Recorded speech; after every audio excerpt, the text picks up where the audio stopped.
Welcome back to Ugly Truck. Today we are talking about the impact that LS swaps have on our environment. Global warming is a topic we've all heard of. Yuck, I don't like to be sweaty. One of our recent studies has indicated that if every LS swap had air conditioning, we could lower the global temperature by 78%. Wow, that's a big difference. Please join us in our fight against climate change.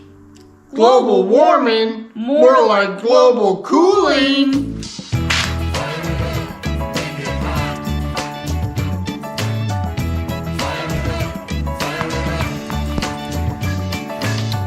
All right, we're back. It's starting to warm up outside a bit, so you know what that means, air conditioning. We're getting bombarded with air conditioning questions, and today we're going to go over all the wiring on LS swap air conditionings from the beginning all the way up to Gen 4 stuff. So covering all the Gen 3s. All right, so let's get to it. Let's do it.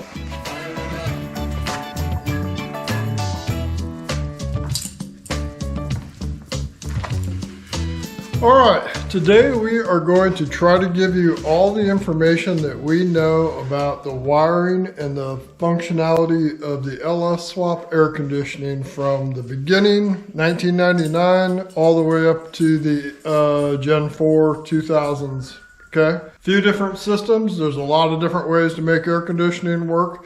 We're going to talk about the ones that relate mostly to like a LS swap to make them function the way they're supposed to, okay? So let's get to it. It's going to be a lot of fun, whiteboard, and we'll throw in a bunch of our other annoying things that we do. Yeah. All right? Let's do it. Okay. Whiteboard is out. Pointer in hand. Yep. Let's get this party started. Okay. So, like we were talking, we're going to start off with the earliest ones. We'll work our way up, okay? And we'll talk about the power to get them fired up first and then kind of bust it into little sections, you know, to make it a little simpler. A lot of people have the 99 to 2002 air conditioning setup. And I always have said it is the easier one when it comes to air conditioning. So that's nice, you know, if you got one of those. But let's talk about the way they worked, okay?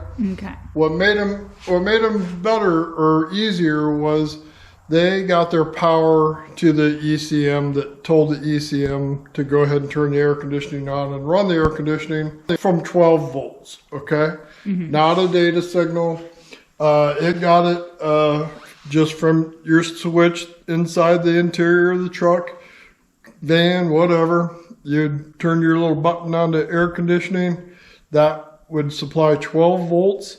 From that switch, it would come out and it would go to pin E7 in connector 1 of your underhood fuse box on that truck.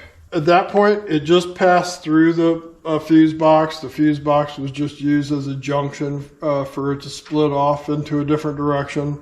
From there, it would go to out of pin B5 connector 2, and it goes into your engine wire harness. And this is where, like we always say, we hope you're using a stock wire harness. If you're not using a stock wire harness, we're going to talk about that in a little bit when we get into a different way of doing it, okay? But this would be a stock wire harness. The wiring is already in that wire harness.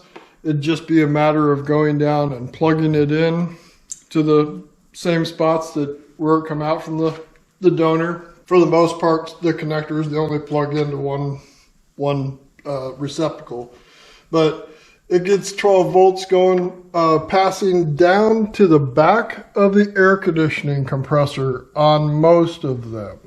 That is something that we hear about all the time, is that one right there. We make a really slick air conditioning bracket that it passes right by there, and there's no room for that switch basically. unless you wanted to move the motor mount back a little further, because it's just the motor mount that interferes with it. It's not the bracket that interferes with it or anything. It's the motor mount. Gets a little tight down there. Yeah. So, and I'll talk about this in just a second and tell you what I tell other people with that problem. So what it does, it sends 12 volts down there. This is a normally closed switch. Okay, so that means you turn your power on. This switch is normally closed. We could have done a normally closed picture. Yeah. Right. So then you're shooting off 12 volts to pin 17, connector 2 on your PCM, and that lets your computer know that you just fired up your air conditioning, and it starts its magic of what it's going to do to make the AC work properly. Yep. All right. The benefit of doing that, and we've talked about it 100 times, when we're done with this video, we're going to add refrigerant to this truck for the first time. We're going to go over that too, because I don't think we've really done that. We've done it on retrofitting others over, but we've never shown filling one up and starting it up for the first time. Yeah, like a swap. Yeah, so we're going to do that. But what we're talking about by having the LS operate the thing is that it does its thing by ramping up the idle and ramping up the timing and adding some fuel possibly. I'm not sure about all the magic that it does to do it, but when it's done like that, you hardly notice that your air conditioning got clicked on. Yeah. Your engine doesn't stumble, it doesn't drop down RPMs or anything. It's really nice, and it's very impressive when everything is functioning properly, okay? Yeah, it compensates for the extra load that you're putting on the engine. That's right, it does. I'm learning. You are learning. Yeah. Hang out with me too much. Yeah, really. All right, so let's just talk about this one real quick for a second. This switch is normally closed, and it pops open. I'm just guessing. Don't worry about my numbers, but like 400 pounds, I think, somewhere in there. And it says that its operating range is like 250 to 400 or whatever, but it's normally closed. I check it with an ohmmeter with nothing going to them, and it's closed. It's a closed switch, and it's only 2 pins, and that's all it can do is open and close. So it's not doing any other kind of weird magic. So when people ask me about that, I honestly, I take my cutting wheel, and I cut that off.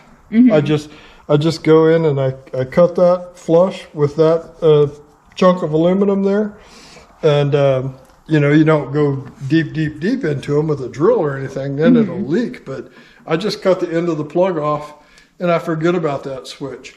And then I go down to the wiring on those trucks, and I just take those 2 wires that went to that plug, just like this one, and I go to the other ends and I snip them, and I put them together with a butt connector.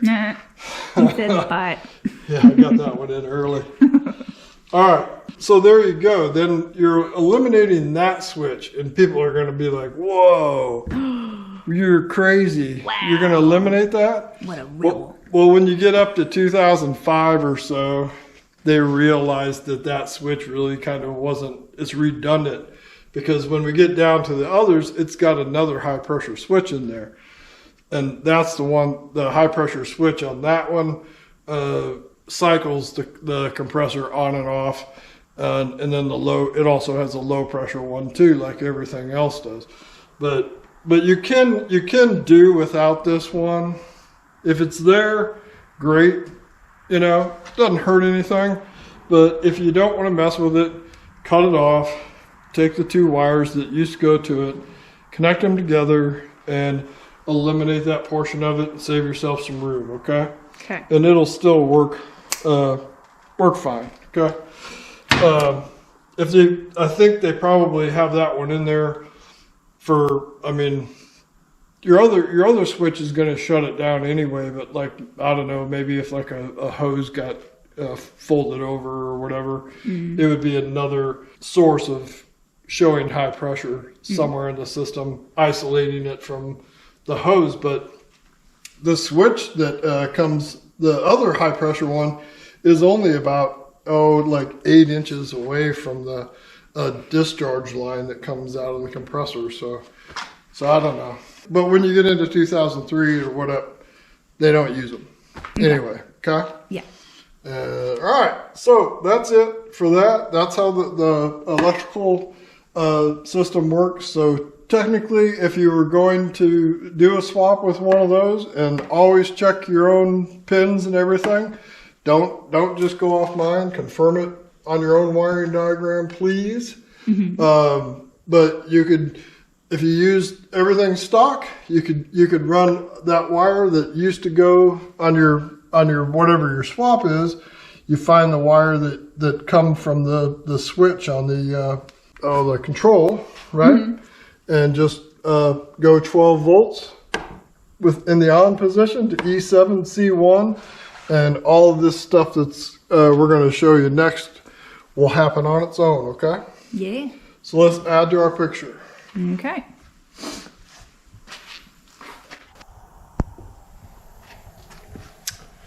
All right, another thing that I wanted to mention real quick, that switch again. Say you were doing the opposite and you wanted to add that switch to those compressors. Most of the compressors that we get, they actually have an aluminum plug on the back of them with just a snap ring and an O-ring that seals them up. So you can add to those too. So if you have one and you think you need that for some reason, and you don't feel good about chopping it off like I mentioned or whatever, you can put the aluminum plugs in there. They're available. You can get them. Sweet. Okay, back to our drawing. So we went over the whole portion of getting up to where the AC got its request signal, okay? The 12 volts. So at that point, what have we got? We've got the computer has got a signal that says, all right, this person is a little warm and they want to be cooled off a little. So let's turn that AC on if everything's okay. And that's what these switches are going to check for us. So let's talk about the high pressure switch first. It's a wire that comes out of the connector number 2 at the ECM. It passes through the underhood fuse box, the same as the request signal does too. Why, I don't know. But it ends up going to connector 4 and comes out in position A4. And it runs down through the wire harness and it goes to the high pressure switch.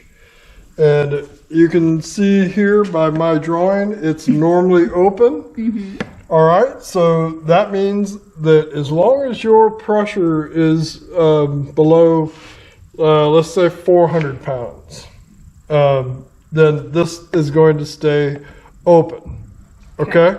Now, the minute your pressure climbs up to whatever that system says is too high, it's going to close that switch, and that is going to send a signal to your ECM.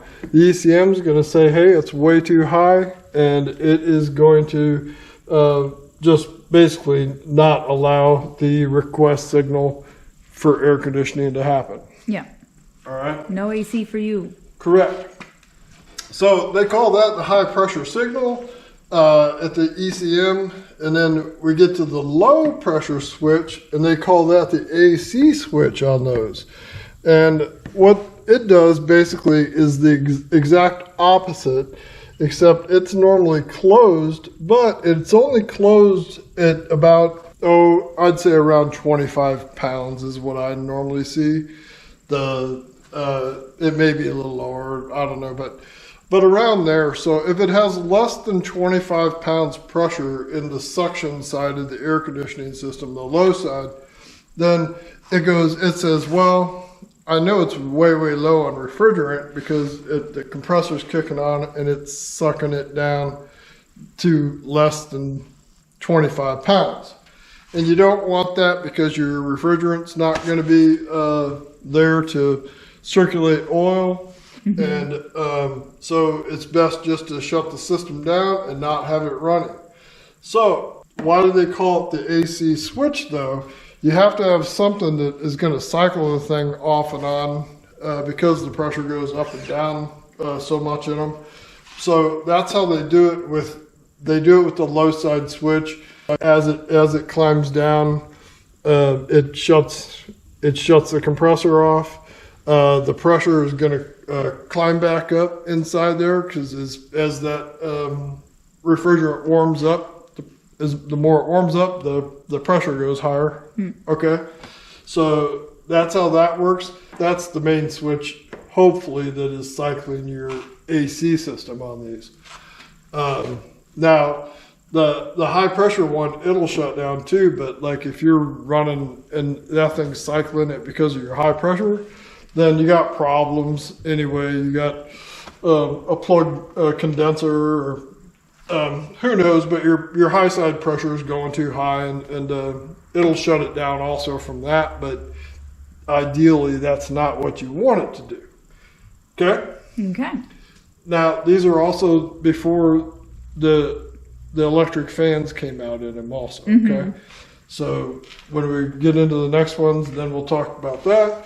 But that's pressure, that's running your AC. It's saying, hey, everything's fine. It's within the pressure range of what this thing likes to see. It's in the pressure range of what this thing likes to see. So the ECM says, okay, everything's great. So I'm going to go ahead and I'm going to ground out the AC compressor clutch relay, which this would just be a source to ground. Your AC compressor clutch relay, it has a 10 amp fuse. It's hot and run and start. You wouldn't want it on all the time when you're not, driving it. You wouldn't want air conditioning. So and then at that point, once that closes that clutch relay, you're going to have your 10 amp hot at all times, hope, like we like to say, supply 12 volts to your AC compressor. And it has its ground fairly close to that. It's going to turn your compressor on, and that's how it all happens. That's how the magic happens. Yeah. Okay, so.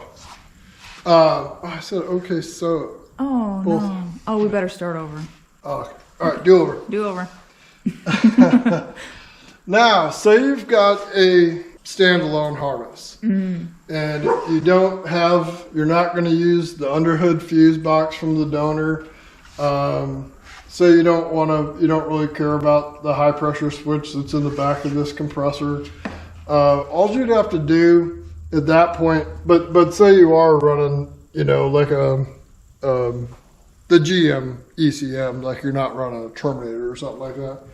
Okay, so you got your GM ECM, and you're gonna find your power wire that came from your switch from your truck, and used to just go to the power that went to the AC compressor relay. All right, like on this truck, a square body on all square bodies, it'd be that green one right there. And that's the one that ended up going to the air conditioning clutch. And it went directly from the switch, and it come through these two wires, and the power ends up over at that plug. And this, just like an older system like this, all it had was the low pressure switch to cycle the compressor on and off. All right, but that's the wire that you would go get a hold of, or else find it, behind the dash at the switch. That's what I did on that truck. But however you do it, get to that wire and run it to that. So when you want your air conditioning on, it supplies 12 volts to connector 2, pin 17. These fuses are also in the underhood fuse box. We didn't draw them in there because we drew them kind of separate. But you would also want to have a AC compressor relay. So you would have to go in and wire in your own relay. Make sure you've got it on a run and start circuit, okay? And you wouldn't want it hot at all times, of course, but the AC compressor control relay, definitely make sure it's just run and start. Okay. And that would be, you'd be set up then. Then the rest of the system would probably, most people would just run it off of the low pressure switch like what we just showed there. Yeah. Okay. How it used to be. Yeah. So, and then on this one, say you didn't have that harness, you could go in and just, well, you don't even need this one because that's a normally open. So it doesn't think anything bad is going on until the pressure reaches too high. So you'd be fine not even messing around with the connector 2, pin number 11. So you could eliminate that one also. But you wouldn't have any kind of defense on high pressure in the system. Yeah. Yeah, that's the thing, is keeping it not too high but not too low. Yeah. So. Yeah. But when they plug up, I haven't seen very many of them actually like blow a hose apart or anything. But when they plug up, they like, you turn them on, you look at the gauges, and they go up to 400 or 500 pounds real quick. And that's always when the customers are like going, "Is my compressor bad?" I'm like, well, I don't think so. It puts out 400 pounds of pressure, so I think it's fine. But whatever. So that gives you an idea of what you've got if you're working on a 99 to 2002, okay? And then as we go through these other things, other systems too, this alone will make a little bit more sense also.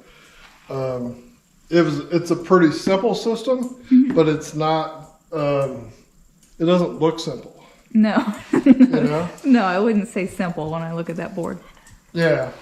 And it's just because of all the pressure switches, which was weird. They must have been having a sale on switches back in 99. Yeah, really. All right. So let's get into 2003 stuff, all right? Okay.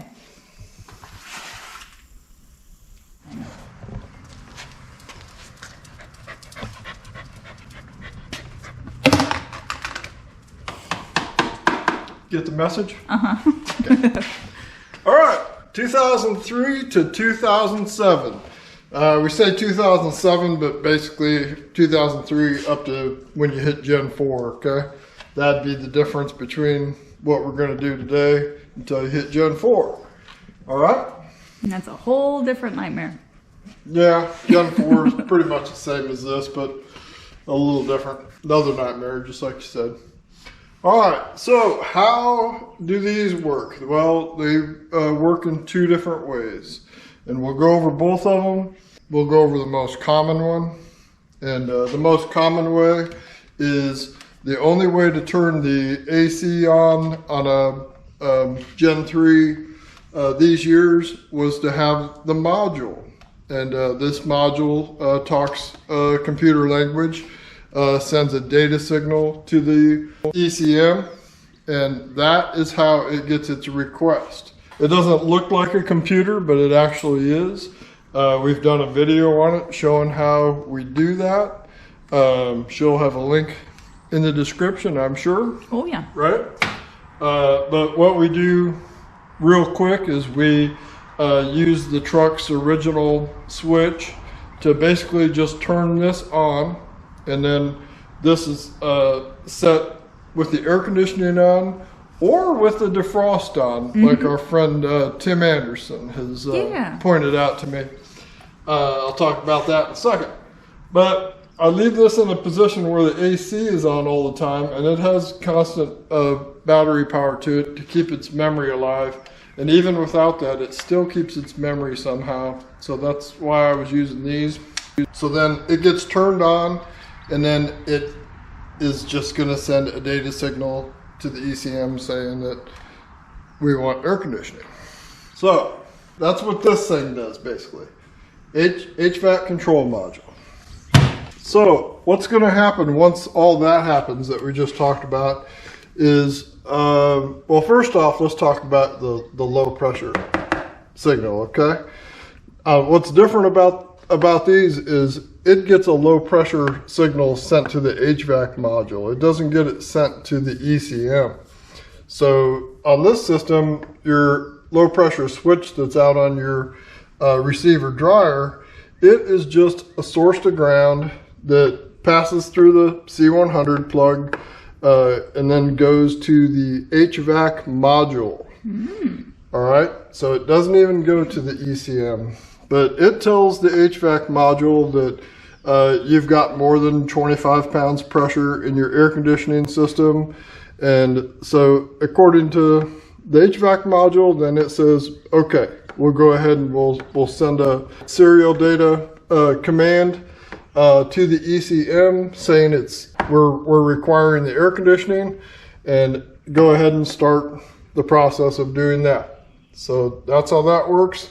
In a wiring diagram, it does not show the C100 plug, but that is where I get to those wires when I'm using a donor wiring harness. Okay, so that takes care of that low pressure switch, and basically that's kind of its own little portion of the air conditioning by itself then. So it's separate really from the pressure switches. The only pressure switch that's in the systems now at that point is a refrigerant pressure sensor. It's in the discharge line within a foot of the compressor in the small line on its way to the condenser. But it has 3 wires going to it. If you're working on an AC system from one of these years and it has a 3-wire connector going to it, you've got a pressure sensor. You don't have a switch. It gets a 5-volt reference signal. Low reference just means that's basically the switch's ground.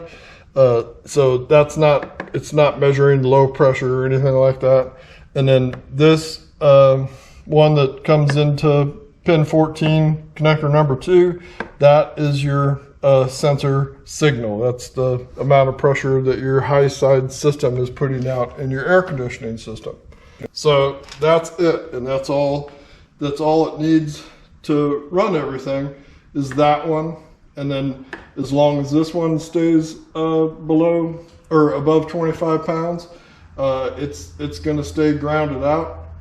Everything's going to be cool, and everything will run.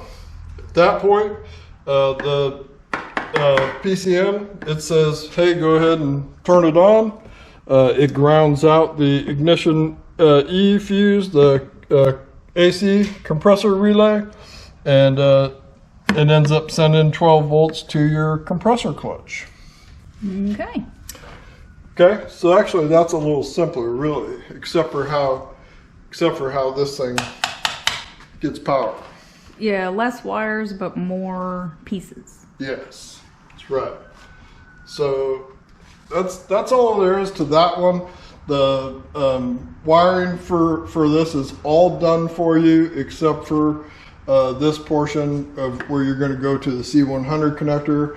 You're going to have a data wire that's going to go from there to that HVAC module that I'm going to show you where I hide that thing also underneath the dash, because a lot of people watch that video and I think that they think that I put this in the dash, like this is your actual control. Yeah, like you push those buttons every time. Yeah, and it's not. Any swap that we would do, you'd get in it, like this truck's in 1987, and it looks just like the 1987 one, and it functions just like the 1987 one because it is the 1987 one.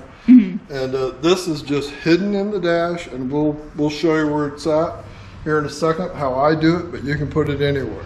Yes. All right. So Tim Anderson, one of our friends, I guess you would say, right? He sent a message to me and he said, hey, the manual ones, you can take and just put those on defrost. Because I was always searching around for these automatic air ones, and I was like, I never thought of that. You know, it's one of those things where, why didn't I think of that? but he did, and he told me about that, and sure enough, that works. And it's a manual, so it's always going to be the little dial is stuck on defrost, so it's going to always remember. If you're in defrost mode, it's going to give an AC request. So thanks to him, but we love when people send us stuff that educates her, you know. Yeah. Right. Yeah, I appreciate that information. Yeah. But yeah, that's pretty cool. And I thought I had a bunch of them, and I think I threw them away because I thought I didn't need them. Yeah. So if you're doing a donor and you've got an automatic air one, great. If you got a manual air one, great too. You can use that one also. And maybe someday we'll have to do another video of how we wire them up again, especially with that system. Okay. And we'll go over how I do that a little bit on this truck when we get to here in just a second. Okay.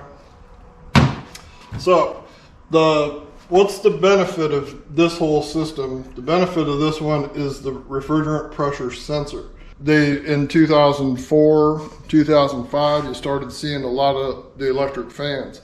And that's what we put in 99% of them. All of them that we do for somebody else always get electric fans. But the electric fans work nicely when it comes to air conditioning, because what they're trying to do is get your air conditioning compressor to quit cycling so much. They want it to turn on and then stay running, and the only way they can really do that is to keep the pressures in that balance point where everything's just right. Aside from it making your air conditioning work so much better, what it does the most is it stops the wear and tear on the clutch turning on and off. So if you've got an AC system that's fully charged, working perfectly good, electric fans, that clutch won't cycle on and off too much, and it'll just add a ton of life to that compressor. So that's the benefit of having that pressure sensor. I can also, a lot of times, like if I've got something that comes in here, I can just plug my scan tool into it and read the high side air conditioning pressure. And I can also do that driving down the road, and that gives me a better idea of kind of what's going on. So it helps diagnose some stuff once in a while. And there's times that I could do that, work on air conditioning and not even open the hood. Yeah. But it'll only read that one. Of course, it doesn't read the low pressure one, but that's still a great benefit of it. Yeah. And the way it does that too, like we've got a video on wiring the fans up series parallel circuit. So it'll sense that, say you get up to about 200 pounds pressure in your high side system, and it says, well, we better turn the fan on. And so it can turn the fan on, it can turn it on half speed. Say something's going wrong with your system or you're out on a really, really hot environment or whatever, and the high side pressure in your system's going higher than that. When it gets up to that point or where it says, hey, that's too much, it'll kick it on those fans into high speed. Or you're booking down the road and you've got your AC pressures are just tuned in perfect. You're doing 180 miles an hour. You got all that air passing over your condenser, and you don't need fans at all. So it'll just shut your fans down because it's looking at that pressure and monitor and changing what that fan is doing because of your high side pressure. And it's a great way to have air conditioning. Okay. So that's it on that one. Now, the problem if you're doing a standalone system, you're going to have to. You'd still have to use this. You're going to have to go to your PCM and make your connections down at your ECM. You won't have a C100 plug to get to. Also, too, when I did up the gauges, I told people I was putting an extra white data wire in and not to pay attention to it. And that's what that white data wire was going to. The other end of it went to the OBD2 plug, and then it just, I tied to the C100 plug, which makes it the connection at my ECM. So that's how I did it on this pickup. But if you were doing a standalone system, this isn't going to be there for you. So you would have to go in and add these 3 wires and that sensor. That switch is going to be they're there for you on these pickups that had the low pressure switch. And then you would have to go in and add an AC compressor relay. You'd always want to run a compressor off of a relay. The older trucks, like I said, we're going to talk about that. They didn't do that, but they ran off of a 20 amp fuse that all that power passed through the switch and then finally went to power up your clutch. So that's kind of hard on a switch, and doing it this way, it doesn't do that. The AC clutch is just run off the relay, and it's a great system. Yeah. Okay. All right, so that's the majority of the 2003 all the way up to Gen 4 stuff. So there is another way to do this, so let's change our picture. Okay.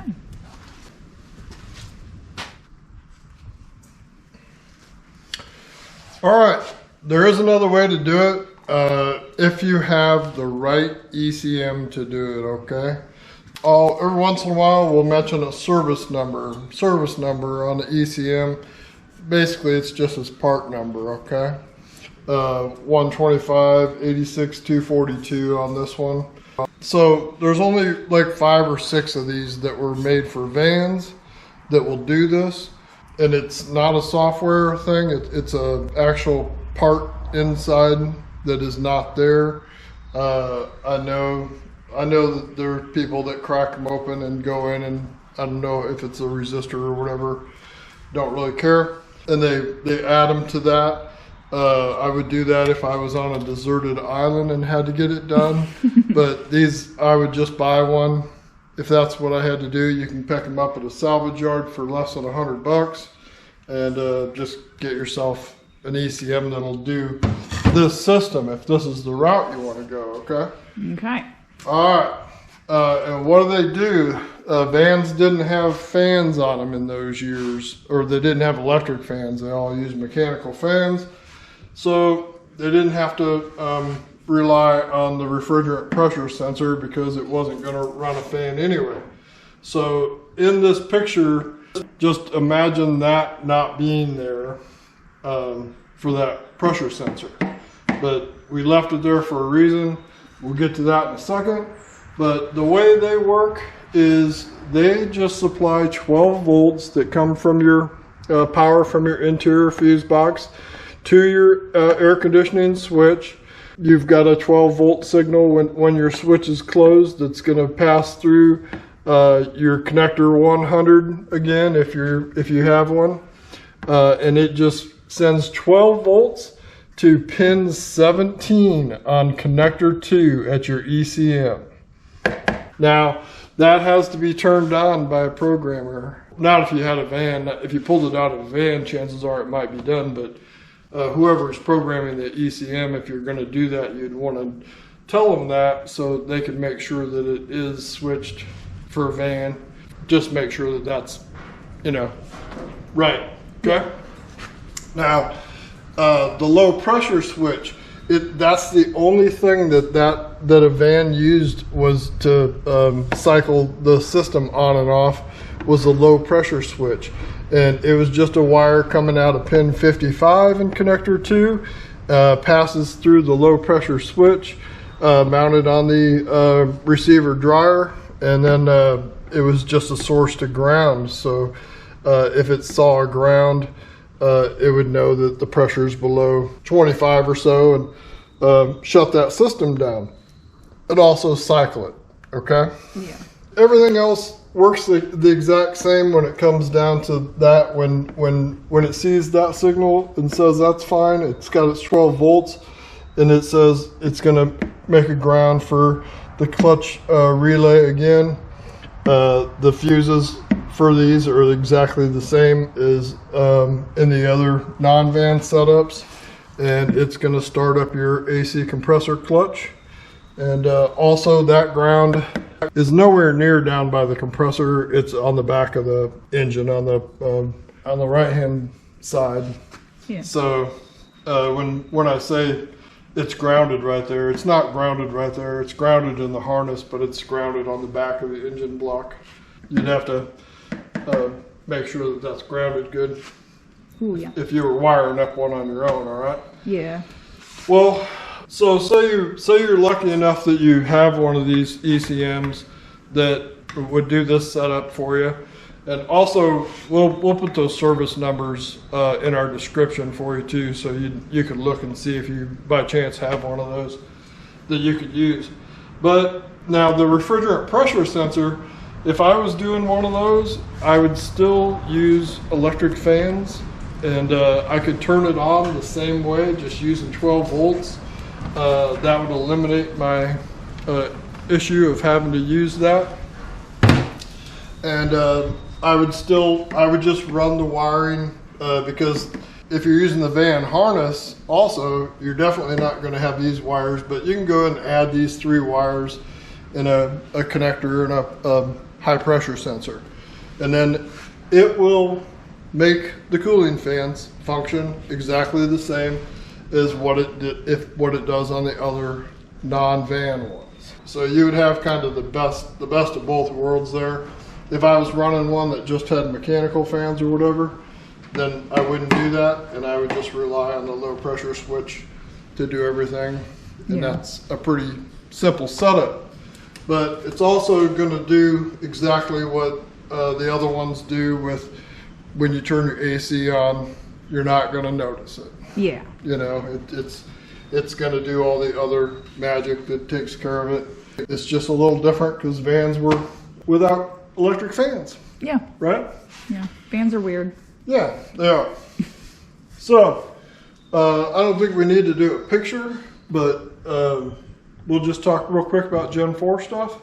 Okay. All right? Yeah, we got a whole video. So. Yeah, we've got a video out there on setting up AC on a Gen 4, but there's only one way to do AC on a Gen 4, turn it on correctly, is you have to use the module, and you also have to use the body control module. Okay, and we've got a video on that, and it works great when we do it.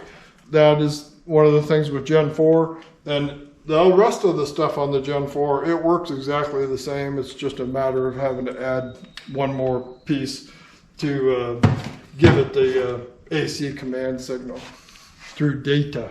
Data. All right. So let's work on this truck. Oh, okay. All right. This is a 1987 C10. The air conditioning system on this truck, very simple, very similar to what we just talked about with the vans. We're about to wire up the 2 wires really that I have to do to make this thing work with the old truck wiring, basically, right?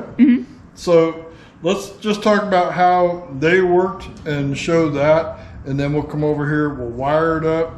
We'll talk about everything else we did to get to the point of filling it up, and we'll actually do that.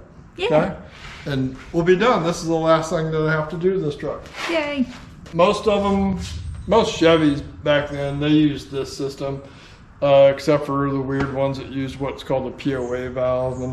But most people, when they do like a swap or something, like if I was going to redo the AC on my 72 pickup, I would get rid of the POA valve on them. They worked great, but they were expensive.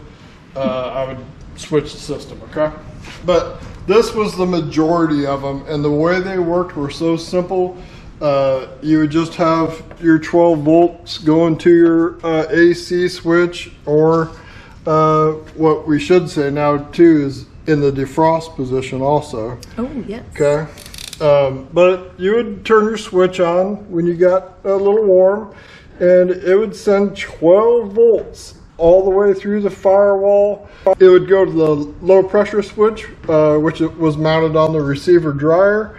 And when your pressure was above 25 or so, it would close that switch, and it would send 12 volts to your AC compressor. Pretty simple, right? Oh, yeah. This would be a pretty large fuse because you're passing through your switch, and you're powering up your AC compressor, so they would always be at least a 20 amp. So, but we're going to switch that system when we do this, so I could actually drop my amperage on my fuse, because that switch isn't going to do that anymore. But when you got lower than 1987, you'd notice up there on the firewall, how do you get the thing to go so big like that? It would branch off into a dark green wire and a light green wire. And people always ask, which wire do I use to power up my compressor if I was going to use that wire? It doesn't matter. They're just spliced together after the low pressure switch.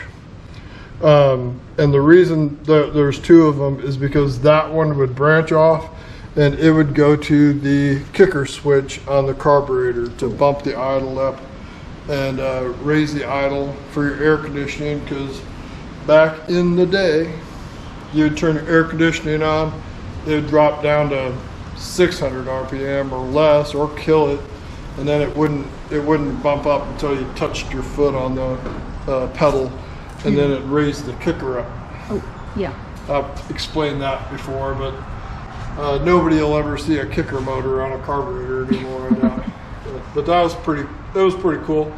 And then when they got into like when computer cars started rolling around, they had like this big electric motor basically on the side of it that was it would actually screw it out, so you wouldn't have to hit the pedal on a computerized carbureted car. Okay, but that's what that wire did. So if somebody was working with that wire, then they could use either one of those. It doesn't matter because it's just spliced in the connection there somewhere. On this pickup, this is an 87, so it had TBI, didn't have that, so it just has one wire. But what I did, I had the dash out of this truck, or it's still out of it. And we also have to show where I mount the module, okay? Mm-hmm. And so I went and I pulled the selector switch out, and I just found this green wire in the back of it, and I ran that to my module instead of having this wiring come out and do all of that. Ooh. All right.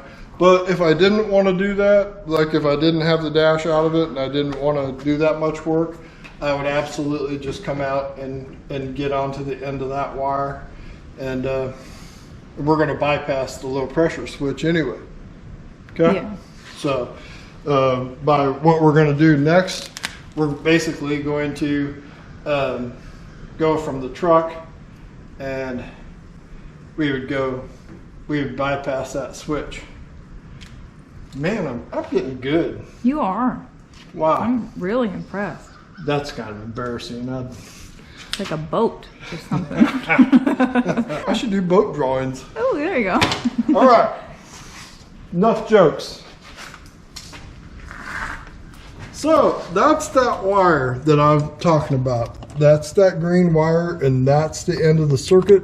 We were talking about it a little bit earlier, but that one would just go right to the compressor clutch. The compressor clutch had its ground, and then that's what would fire it up. And so over here, we have, I don't need my pointer anymore.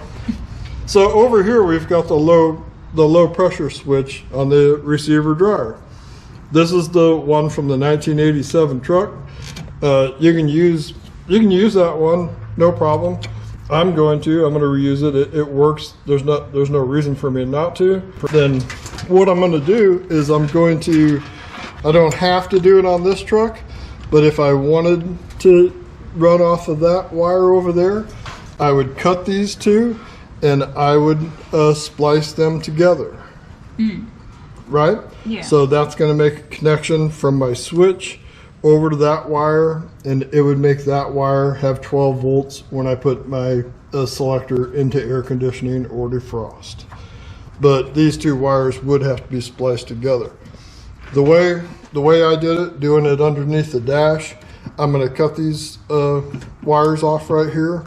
And this one, I'm just going to leave it in the wire loom, but there's nothing going to them anymore because I already cut the wire leading up to that, which was this dark green one that's back behind the instrument cluster. All right, so before I do that, let's talk about the low pressure switch. Okay. So this is the low pressure switch off of the Donors LS. The threads on this are 12 millimeter by 1.5. On these older ones, like this one, it's 7/16 by 20, I believe. Okay. So it went, the receiver dryer went from standard SAE to metric. Okay. Now that thing does screw on there, the one from the donors, and as long as you don't crank down on them, you're okay. I always, when I'm done with it, I always replace that with a brand new one, because that way I know it hasn't been cranked down on too much. But if I am using the donor one, the LS one, I always check it to make sure it's not leaking afterwards, because it is not the right thread. But in this instance, I'm going to use that one. It doesn't matter. The pressures in them are just a little bit different, but it isn't going to affect anything. So I'll use that one.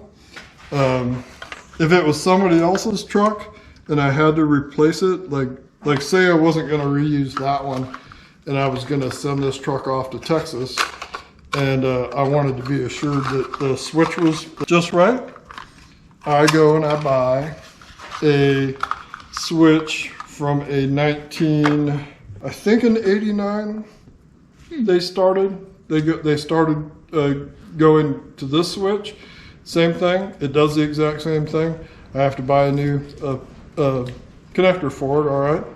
But it is 7/16 by 20. Oh. All right? And it does the exact same thing as this switch, but the threads are correct. Okay. And so when I screw one of these on, then I know that it's got a nice tight fit, and I don't have to worry about anything. So that's the switch that I use for other people's swaps, and they all work. It's just what you want to do. And for what they cost, like when these are okay, I still use these. Yeah. And, these aren't all that available anymore. So when I do run into where I can't buy one of those, or if I'm having trouble finding one, I buy this one. And that's why I put these in pickups that we do for other people. Does that make sense? Yes. Yeah, it's a little more available. Yeah. So that reminds me of something that I want to talk about. I'm going to admit to something. Oh no. People are probably going to not like me after that, after I talk about it. But it's just something that I feel like I ought to get it off my chest and get it out there and let things happen. Yeah. You know? Yeah. I'll probably talk about it while I'm doing a butt connector. Okay? He said butt. Right. So, there you go. This one's going to work great. I'm going to reuse this plug. That's the other thing too. Like a lot of the pickups that we work on, I won't have this plug in that, so I absolutely just replace it then when I don't have a nice plug like this one does. Like I said, like this portion of it now is not used, but I do need it to run the LS system. The LS system runs off that low pressure switch. So I'm just going to come back here, cut those off. And these are my two wires that come from my original LS wiring harness. I had to add some length to them to make it get all the way over here. And all I got to do now is wire it to that plug. It's just a normally closed switch, basically, hopefully.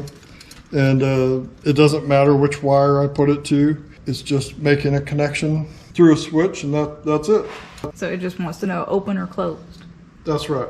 Yep. So this is the one that's basically, it's sending a signal down to, or in this case, it's sending a signal to the module that the AC, it does not have too low a pressure.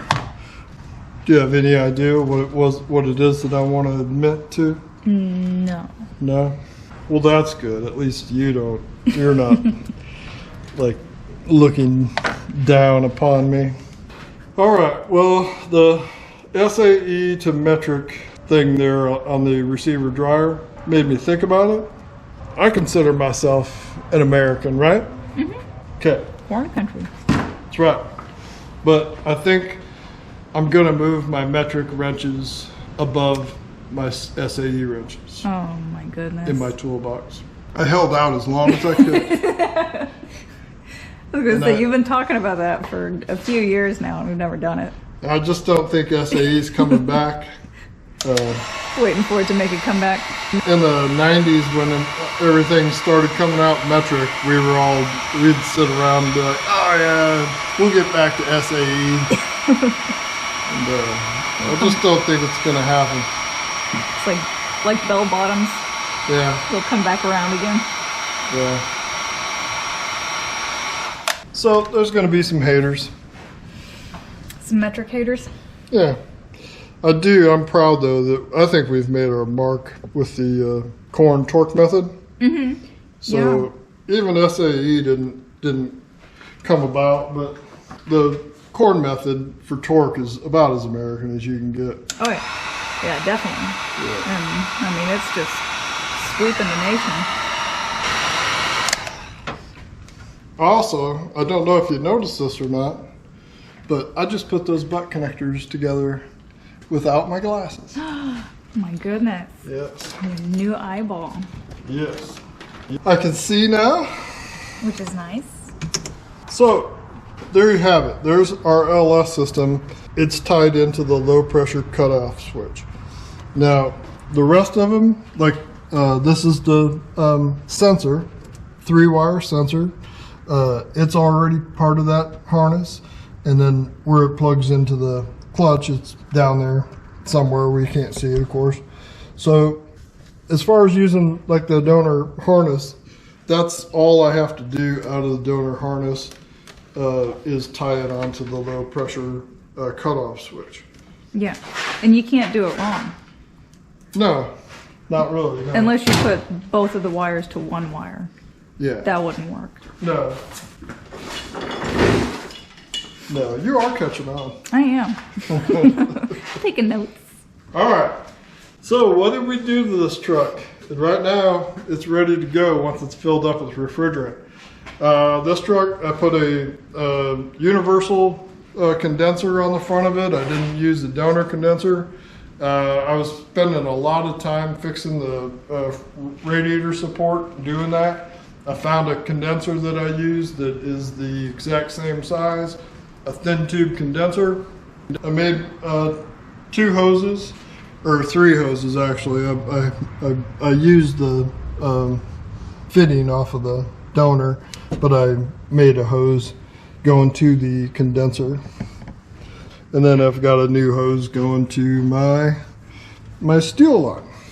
Ooh. That goes to the bottom side of the evaporator core leading up to the orifice tube.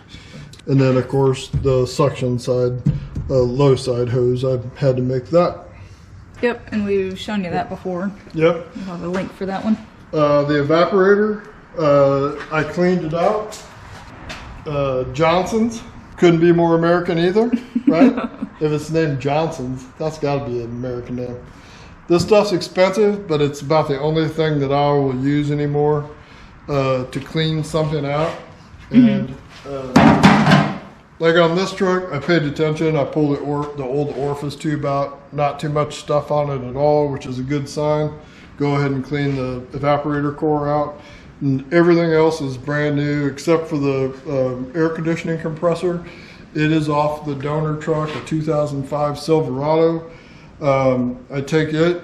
The truck had real low miles on it, so I took it and I drain all the oil out of the compressor. So I know what I'm starting with. No oil in the system.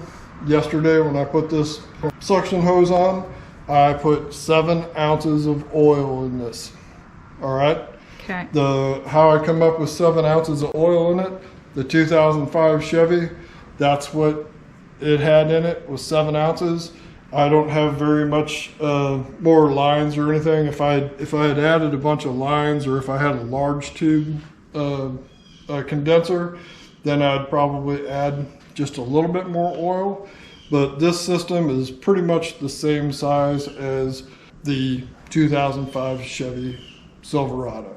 Okay. So it has 7 ounces of PAG oil in it right now. Yesterday I put a vacuum on it to evacuate it. People that don't know what evacuating them is, you take a vacuum pump, you can run them, hook them up to your gauge set, put a vacuum, pull it down to 30 inches of vacuum on this truck. It had been open for a while, so I did it for at least an hour. If a system's not open all that much, 30 minutes, whatever, go ahead and 30 minutes would be fine if I just have the system open and for a short amount of time, but I'd at least always do it for 30 minutes. You can't over evacuate a system. And by evacuating a system, like I said, you're just putting a vacuum on it. It makes the moisture in the system boil off, and it's drawn out of the system because you don't want any moisture in your air conditioning system. Yes. Hopefully all you have in it is refrigerant and oil. Oil. So that's the point that I'm at right now. I do have the air conditioning when I work on these. I pull the relay out of the fuse box just because everything is wired up already and I didn't have oil in it. So I always make sure that the compressor cannot turn until I want it to turn. And what I'll do actually is I'll undo this low pressure switch and I'll fire the engine up and I'll turn the air conditioning on, and I'll actually turn it on from here so I can watch what's going on. I can watch my gauges and see everything. Use that as an on-off switch. Yeah. And then also, that way I kind of know everything's working the way it should. Everything else I plugged in a scan tool and made sure all my other things were working when I wired the rest of the system up to the OBD plug and that. So if I put refrigerant in it right now, it should be good. I'll add 1 pound. That truck would have taken 1.5 pounds. So I'm going to add 1 pound of refrigerant to it. Oh, and then also, it's sitting at 30 inches still. Ooh. Okay. So I've had the vacuum pump off of it since yesterday. And it's still sitting here holding 30 inches of vacuum. So that's a pretty good indication for me that I don't have a leak. Vacuum's vacuum though, and pressure is pressure. So just because you don't have a vacuum leak doesn't mean you can't get a pressure leak. Ah. All right. And that's where I always check like that once it's got some pressure to it. The fitting. Yeah. I mean, when it's running, it should have low pressure, but when it's just sitting there still, it's going to be whatever ambient temperature is. So, so it might have, on a day like today, it might have 80 pounds of pressure in it, and it could absolutely be leaking somehow. Okay, so show them where the module is. Okay. All right. Okay. If you can see it. It's in there somewhere. So you make a fancy little bracket. And there's your module. All the way down in there. So. Yeah, and so it just has the regular 87 switch in it. So once we start it up, that's all I'm going to do is fire up the truck, turn it on to max AC with the fan on high, and it'll turn up. Okay. All right, I like to use a scale to do it. I also have a machine that does this for me, but a lot of people don't, so I always just show it this way. And I trust this scale more than my big machine, actually. Yeah. This thing's like really sensitive. Although the last AC system I didn't check the scale, and the scale wasn't reading correctly, and it kind of threw me for a loop for a second. Oh no. Until I figured that out. So I've got my 30-pound bottle on here, and what I want to do is I'm going to add 1 pound to it. You add refrigerant through the low side, once it's got refrigerant in it, I never crack the high side open, all right? There's no reason to. You're not gonna add refrigerant through the high side. So I've got the low side open. Well, I'm gonna close it for a second. Is it closed? Okay. I'm gonna close it for a second, then I'm gonna do my bottle, open my bottle up. And I evacuated it all the way up to the bottle, all right? So everything, okay. And I'm gonna zero my scale, and it'll go in pretty quick because I've got that vacuum on it. So I'm gonna open up the low side valve and I'm gonna shut it off when it reaches a pound. Okay.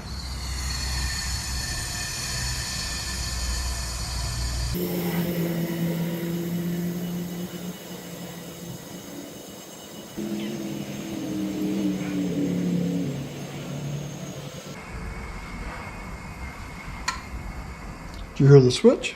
Yeah. Okay.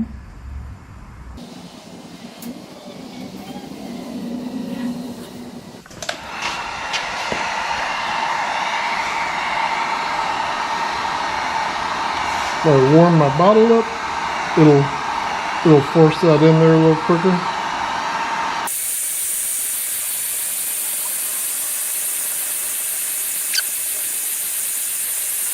We'll stop at 5 and then we'll just force it in with the truck.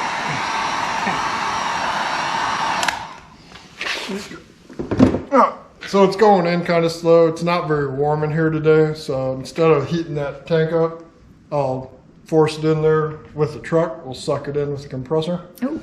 But before I do that, I'm going to take and rotate the compressor about 10 times at least. All right, just to get that refrigerant that is in there moving and get it mixed with oil just a little bit. Okay. So I just put a wrench on the front of it.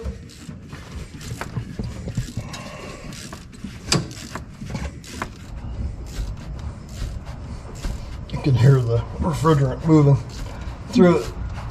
You hear it? Oh, yeah.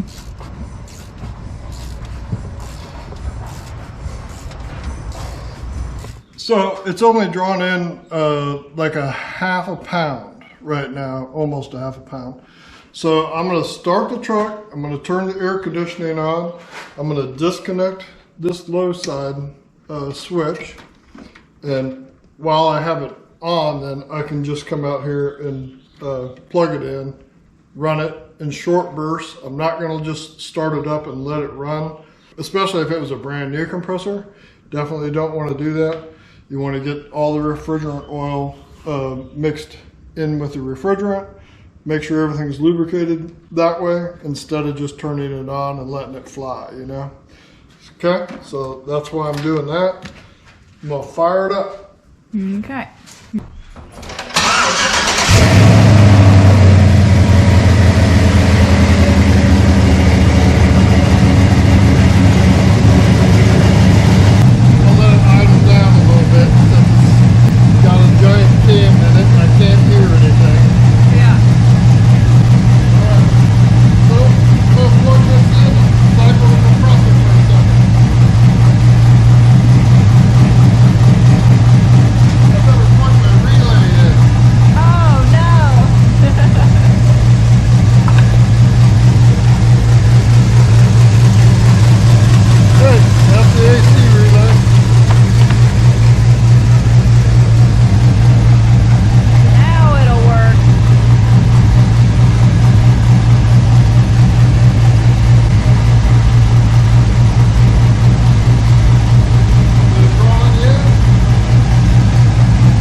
All right, we had a slight technical difficulty. Just a little bit. We were adding refrigerant to this thing, and I looked up, and the high side gauge was reading almost 500 pounds all of a sudden. So I stuck my hand down, and sure enough, the fans weren't turning, which there's no reason for them not to be turning. So I shut it off real quick.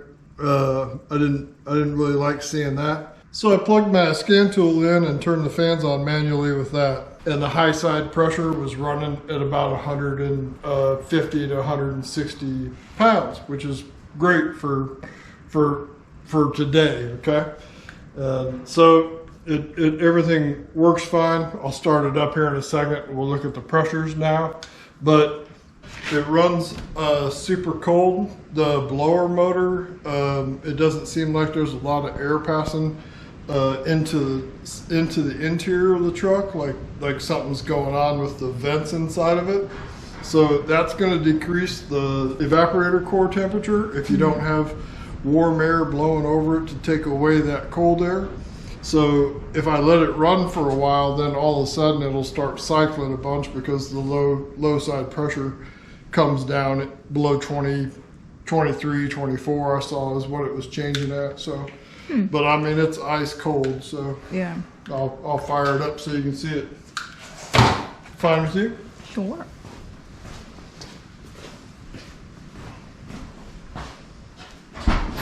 Don't be frightened by the can. Okay.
Okay.